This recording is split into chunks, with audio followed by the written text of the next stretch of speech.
lo que lo diferencia justamente entre una tristeza propiamente dicha y un cuadro ya depresivo. Lo están siguiendo a medida que él le va comentando los temas, estuvo caracterizando incluso cómo se originó el término esquizofrenia, un poco la parte histórica, al inicio dio las características centrales del cuadro, no los síntomas que podemos encontrar en la literatura fácilmente, sino un poco más los específicos, lo que le da esa, la esencia, vamos a decir, de la enfermedad. ¿Lo han podido seguir? Sí, profe. Sí, sí, yo Buenísimo. por lo menos sí. Él es muy claro y sobre todo cuando habla, bueno, el apunte dice, ¿no? El de la escalada filogenética, claramente al principio, y él lo citó casi con las mismas palabras, cuando habla de Jasper, ¿no? De Jasper, que no puede ser comprendida, sino únicamente explicada. Y eso era una de las preguntas que yo tenía y ella me la respondió, porque tal cual, yo dije, ¿cómo es esto? Sí.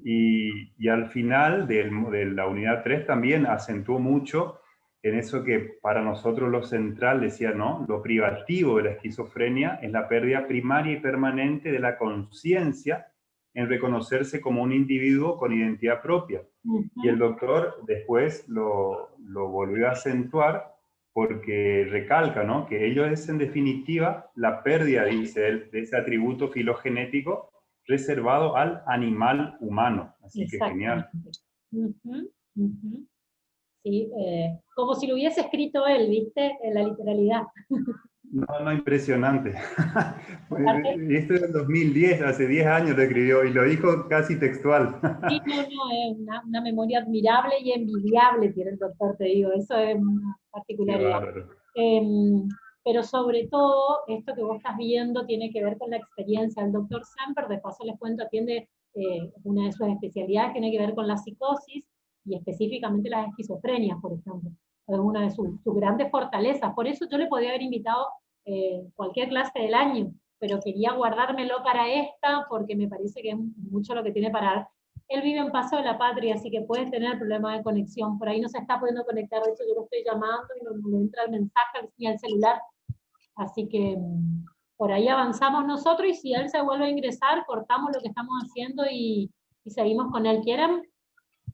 Por la cuestión de tiempo, no quedarse sin los otros temas.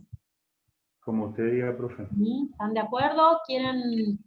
Yo prefiero hacer eso, así si él vuelve a conectarse no tenemos que cortar las otras temáticas. ¿Sí?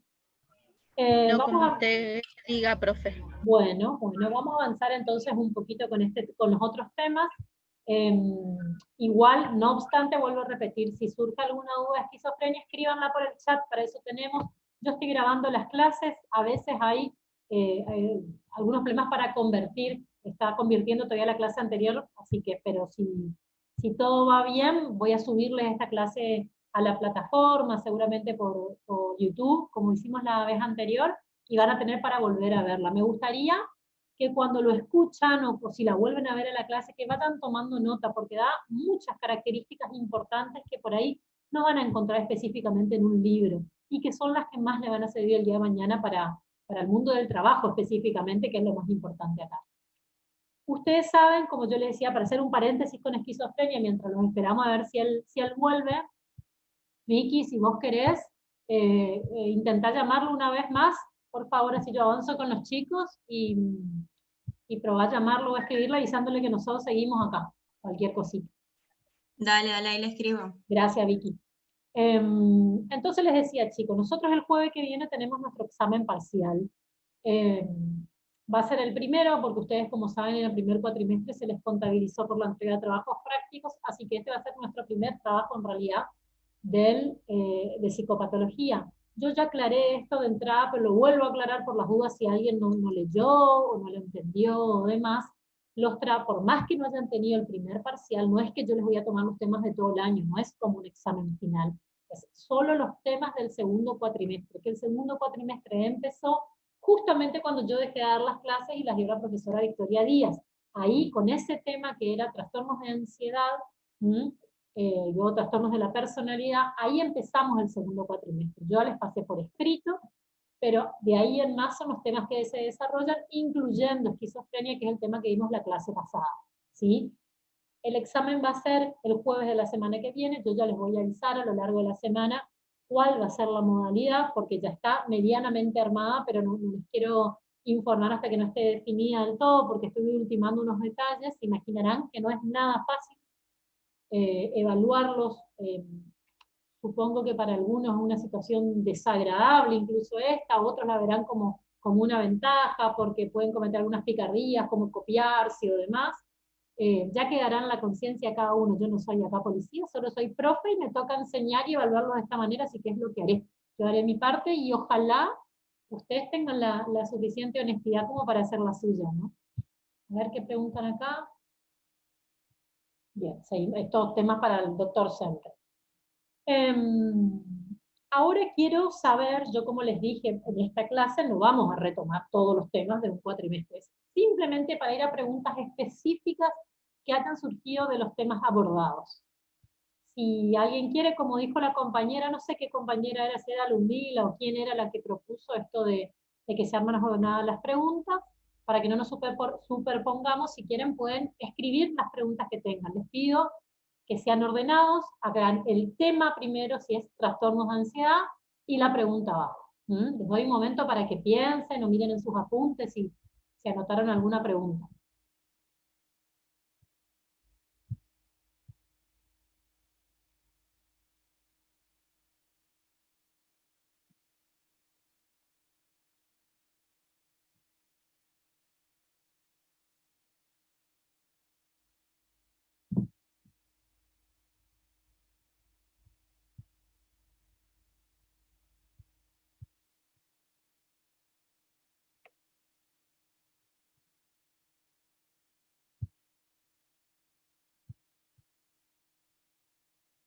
En todos los temas, valga aclarar, yo los fui diciendo a medida que los desarrollamos, pero vamos a aclarar.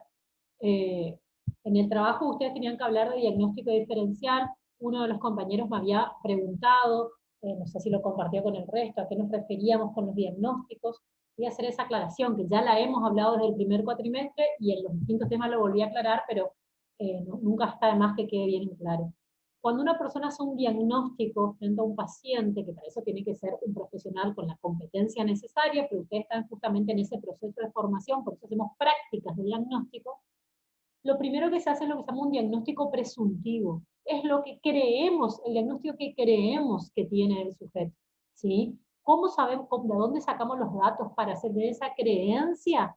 Sacamos primero de la observación, de la clínica, de la entrevista, de test psicométricos, de técnicas proyectivas, de entrevista con la familia.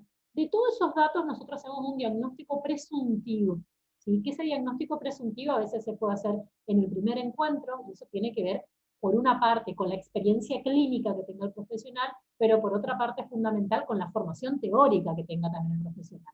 Entonces, estos dos elementos, sumado a dedicarse con el tiempo y con calidad para hacer una buena entrevista, una buena anamnesis al paciente y a la familia, se realiza lo que se llama el diagnóstico presuntivo, el diagnóstico que creemos que tiene el paciente.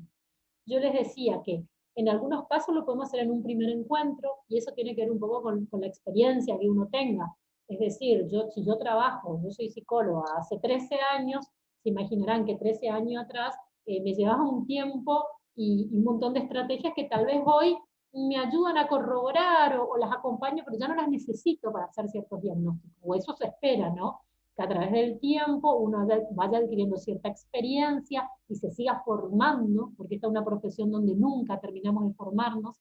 Siempre la salud mental y la enfermedad mental van de la mano de lo contextual, ¿sí? De la vida en sociedad, de la tecnología, del capitalismo, de la globalización, de los cambios, ¿sí? Del tipo de información que recibimos.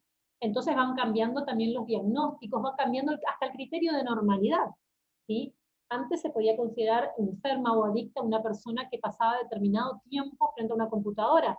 Y hoy día, en la situación de pandemia, ¿cuánto tiempo pueden llegar a estar ustedes frente a una computadora? Nos podemos llegar a asustar, ¿eh?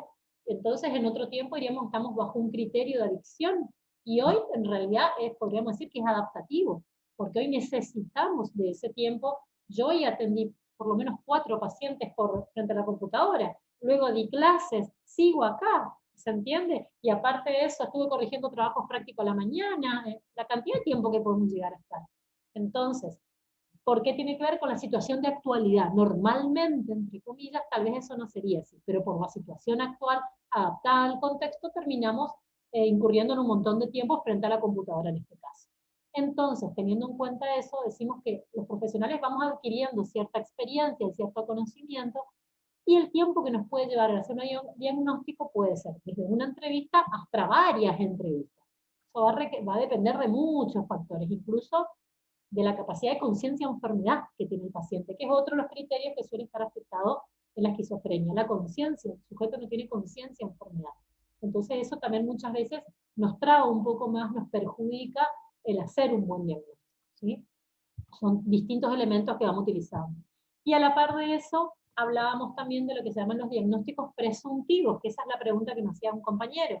Y los diagnósticos presuntivos tienen que ver con aquellos diagnósticos que podríamos creer que tiene un sujeto, ese mismo paciente, porque comparte algunas variables con lo que va a terminar siendo el diagnóstico propiamente dicho, pero que por algunas razones no llega a cumplir con los criterios para esa enfermedad, ¿sí? Los llamamos entonces diagnósticos diferenciales, porque comparte algunos síntomas con el diagnóstico propiamente dicho, pero por otras razones se los termina descartando ese diagnóstico. Habitualmente existen varios diagnósticos presuntivos. Una neurosis obsesiva puede tener como diagnóstico presuntivo, por ejemplo, una fobia. ¿Por qué? Porque tanto en la obsesión como en la fobia, el sujeto puede generar rechazo hacia algún objeto. ¿Pero qué cambia? Cambia la causa por la cual genera rechazo, ¿sí? En el primer caso, por ejemplo, en una neurosis obsesiva, en un trastorno obsesivo compulsivo, puede ser la idea de que eso puede contaminarlo, una idea intrusiva, invasiva, que no le permite, que le condiciona su vida, y que hasta no hacer ciertas cosas no puede dejar de tener en su mente ese pensamiento. Sin embargo, en una fobia específica, lo que le puede generar rechazo al objeto es justamente el miedo irracional y excesivo a ese objeto. Por ejemplo, una araña, una rata, una situación, volar en avión, ¿sí? Al miedo a los espíritus, pero en ambos casos, ese rechazo al objeto por distintas causas condiciona la vida del sujeto, altera la vida del sujeto, ¿sí? Dentro de los ¿y por qué nombro ejemplo esto? Porque dentro de los trastornos de ansiedad encontramos justamente los trastornos de ansiedad social, ¿sí? Y las fobias específicas, que ambos son fobias, en un caso a las relaciones con las personas y en otro caso a ciertos objetos o situaciones, ¿sí? Luego el trastorno obsesivo compulsivo durante mucho tiempo también fue considerado un trastorno de ansiedad. En la actualidad se lo sacó dentro de la clasificación, pero están de la mano. Las publicaciones siguen siendo trastornos de ansiedad y trastorno obsesivo compulsivo porque comparten una gran cantidad de sintomatología, por ejemplo la ansiedad propiamente dicha. Pero en el TOC, en el trastorno obsesivo compulsivo, la ansiedad es un síntoma, decimos, secundario, no primario. Tele, ¿Sí? ahí me comuniqué con el doc. Sí. Me dijo que él intentó entrar pero no pudo y que ahora ya no puede entrar más porque tiene un compromiso a las 7. Lo que me dijo es que si los alumnos quedaron con alguna duda, que se comuniquen directamente con él. Bien. Si tienen alguna duda, que le escriban. Bueno, vamos a pasar, ¿Listo? no sé si su correo electrónico, qué, ahora le chequeamos Claro. qué información pasamos de él nomás. Dale. O escriben las preguntas por acá y se las enviamos nosotros. Dale. Estas cosas tiene la tecnología, que lamentablemente por ahí se cortó la clase o nos tenemos que despedir sin despedirnos, digamos, pero espero lo hayan disfrutado, lo pueden volver a disfrutar en la grabación que quedó hecha, así que eso lo vamos a subir. A la pregunta, quiero ir entonces a la pregunta que hizo Ana. El sujeto pierde la unidad del yo entonces, según lo que entendí, dijo el doctor Semper.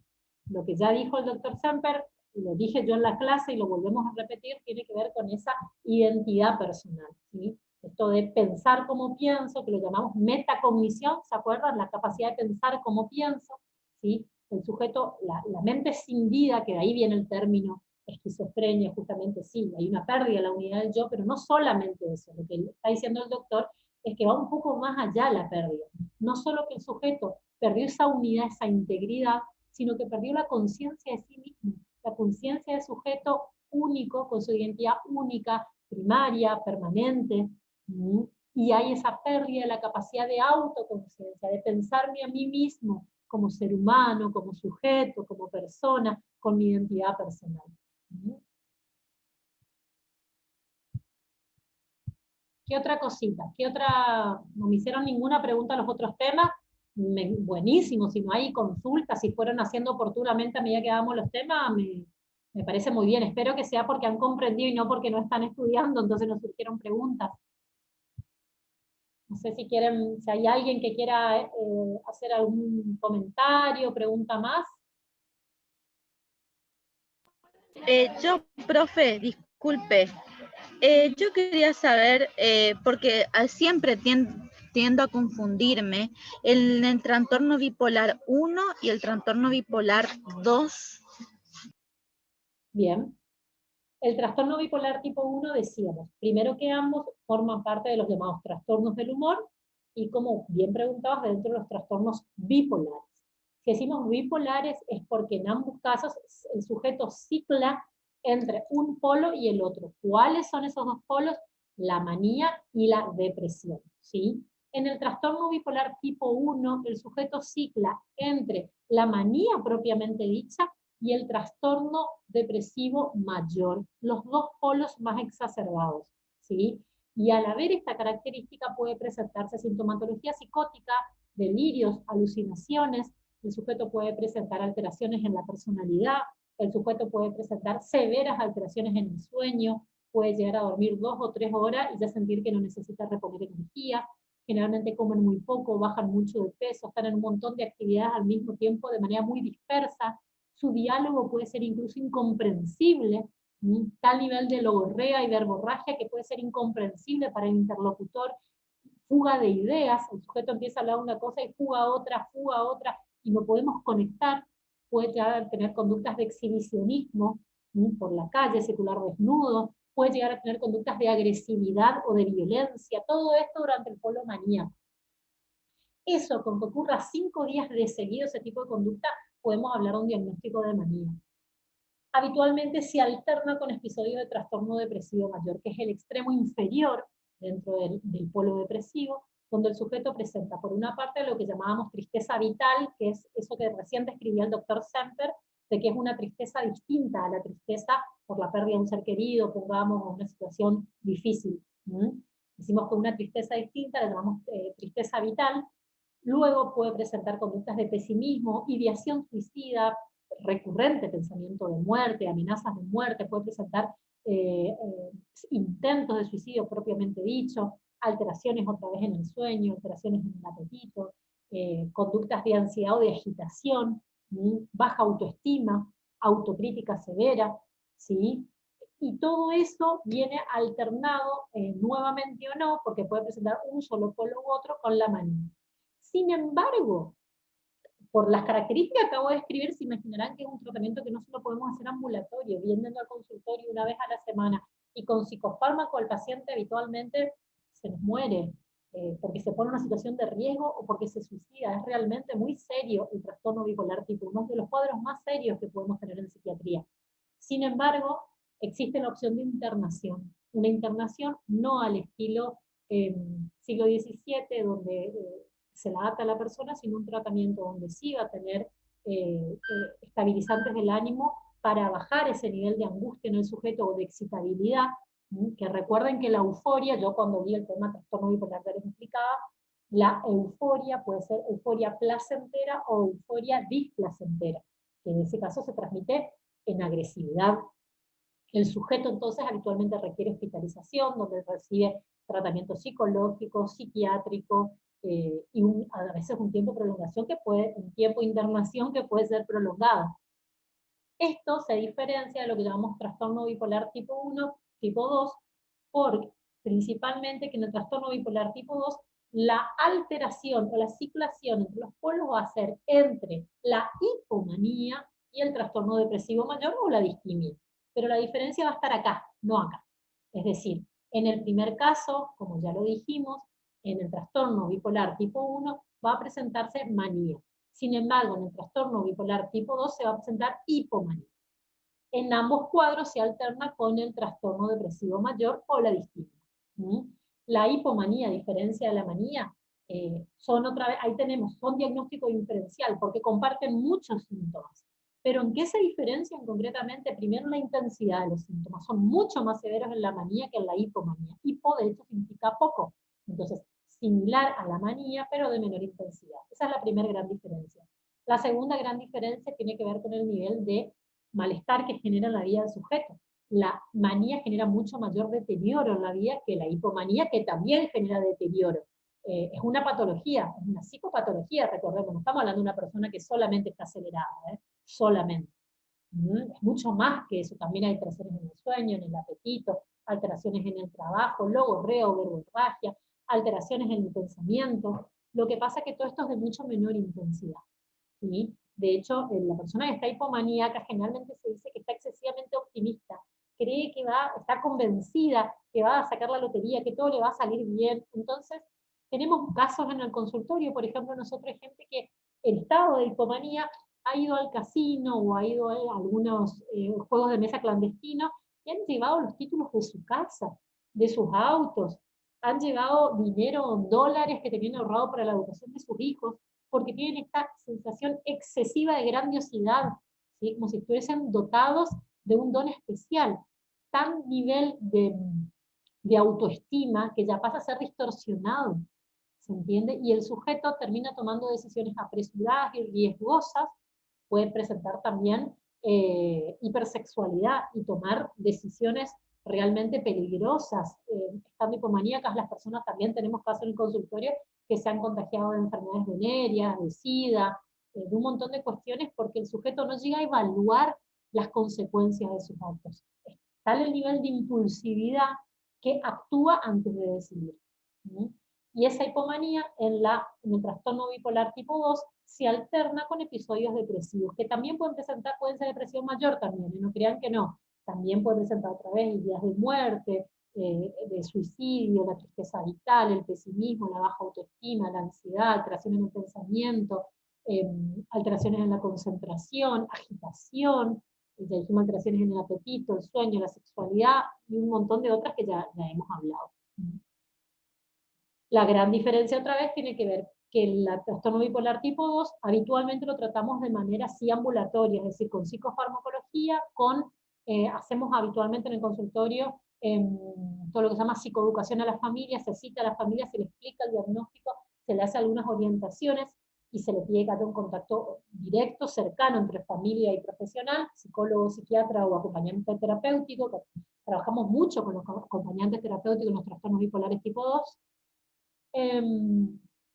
Esa es uno de los síntomas, una de las diferencias, perdón. La segunda diferencia tiene que ver con las alteraciones en la vida del sujeto, que claramente no son tantas como en el trastorno bipolar tipo 1, y la otra diferencia es que en el trastorno bipolar tipo 2 no se presentan síntomas psicóticos, por los cuales habitualmente no requieren hospitalización tampoco. No presentan síntomas psicóticos. Por más que un paciente presente toda la caracterización de una hipomanía, pero presenta, aparte de las características hipomaníacas, presenta o delirios o alucinaciones, automáticamente se lo considera una manía, no más un cuadro hipomaníaco, por lo cual estaríamos frente a un trastorno bipolar tipo 1 y no frente a un trastorno bipolar tipo 2. Creo que te contesté, Rosa. No, sí, profe, muy clara y estuve tomando nota, así que espero no confundirme más. Bueno, espero que así sea. A ver, acá escribieron en el chat.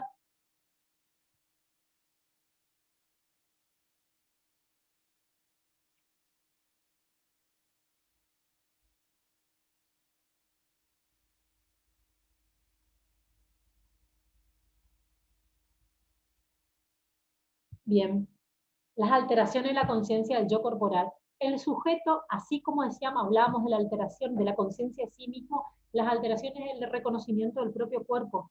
Hay casos donde el esquizofrénico se mira a sí mismo y no ve su brazo. Dice, he perdido un brazo, no tengo un brazo, me falta, o este brazo no es mío, me han puesto el brazo de otra persona. O habla esto de la despersonalización y la desrealización, que el sujeto siente que se sale a sí mismo, que es un síntoma que también puede aparecer en el trastorno de pánico de manera aislada, que el sujeto no identifica su propio cuerpo. Entonces se genera este desconocimiento de su propio cuerpo, o me han robado mi estómago, y se mira su propio cuerpo, me han robado mi estómago, no tengo mi estómago, me han puesto el estómago de otra persona. Entonces hay una alteración, así como hay una falta de conciencia de sí mismo, de la identidad personal, hay una alteración y falta de conciencia de su yo corporal. Y recuerden, ahí me da pie la pregunta de Lumila, que eso no lo aclaramos. Las alteraciones que nosotros estamos describiendo no significa que se den en el 100% de los pacientes, ni que para hacer el diagnóstico tengan que estar todas estas. Estas son posibles alteraciones. Me está avisando otra vez que se está por cortar. Tenemos los últimos 10 minutos de clase entonces. Mila, ¿te contesté tu pregunta?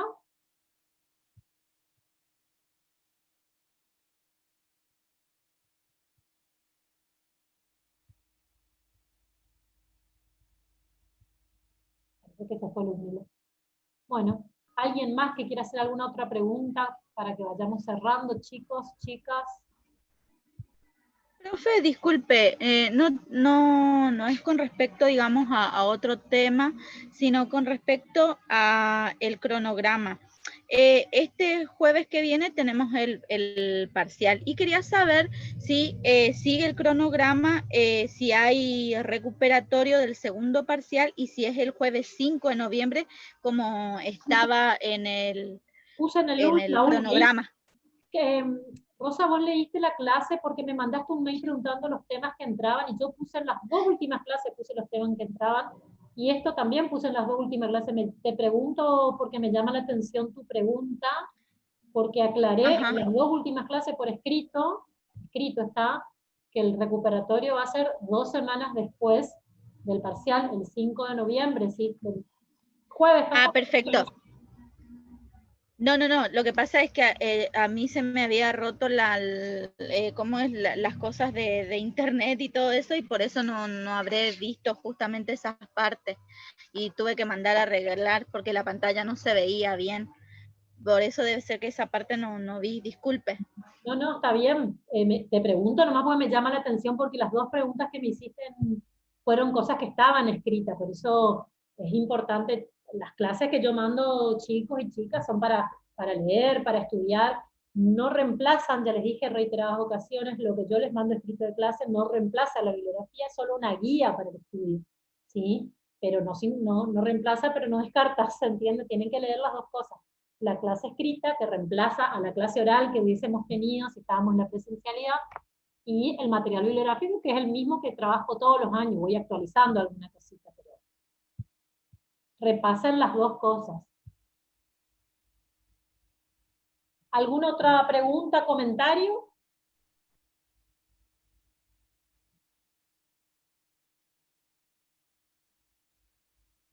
Bueno, si no hay otra duda, chicos y chicas, estamos grabando las clases, así que insisto, yo ahora después voy a subirles, ni bien pueda, les subo los links si les quedó alguna duda, si hay algo que quieren revisar acá para volver a ver. Y seguramente en el transcurso de la semana que viene yo les voy a estar avisando qué modalidad de examen vamos a tener. Lo que sí les digo que ya vayan pensando un lugar para estar tranquilos, tranquilas, el día del examen. Les hago una aclaración. El examen, que ustedes ya saben, ¿no? El examen es individual. ¿Qué quiere decir esto?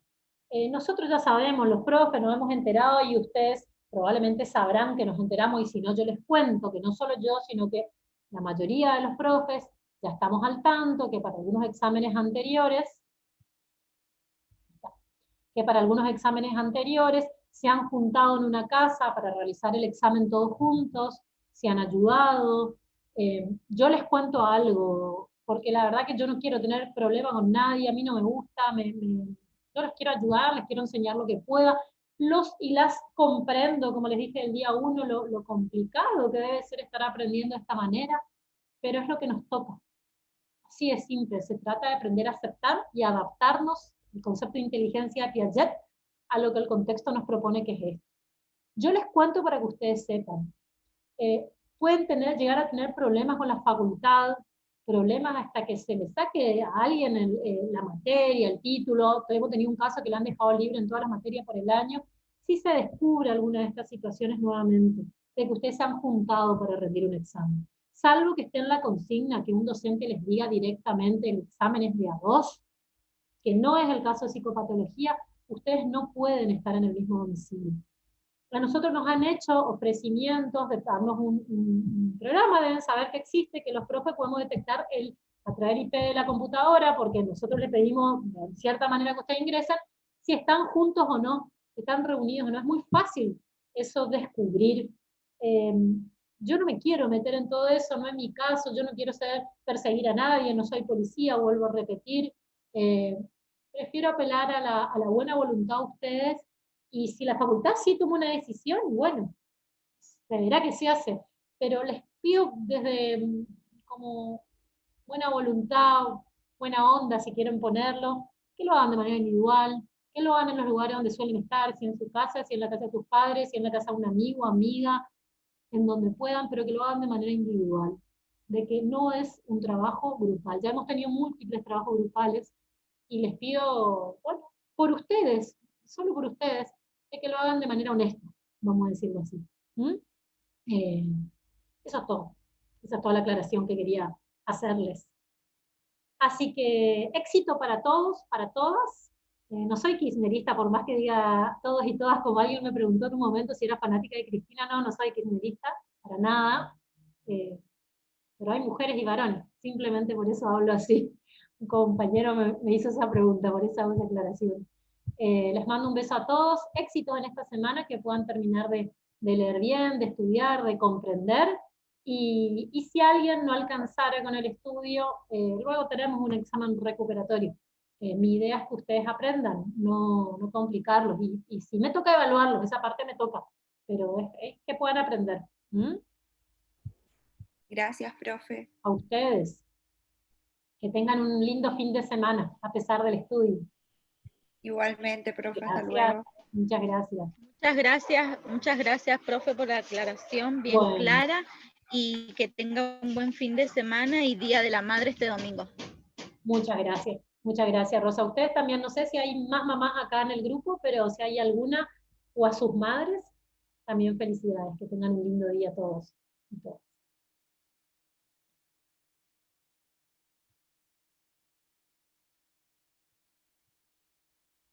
Gracias, profe, hasta luego. Hasta luego, retiro, voy a cerrar la reunión, ¿saben? Chau, chau.